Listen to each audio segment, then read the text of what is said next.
বিএনপির মরহুমা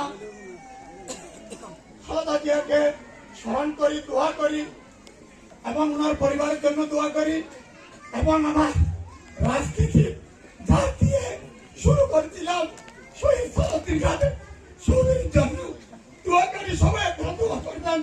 আজকে থেকে মাটি পাইলাম না আমি একটা কথা বলতে চাই, আমার শান্তিপ্রিয় নেতা আমার ভাতিজা হুমায়ুন কাদের চৌধুরী সাহেব আপনাদের কাছে বিএনপির পক্ষ থেকে তারেক সাহেব এবং মরহুমা খালেদা জিয়া রাঙ্গুনিয়াবাসীকে আমাদের চিত্র উপহার দিয়েছেন।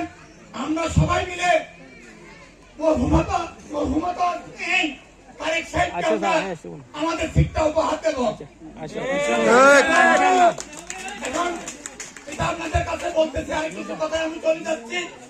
দীর্ঘদিন আমি 5 বছর এই ওয়ার্ডের কমিশনার ছিলাম।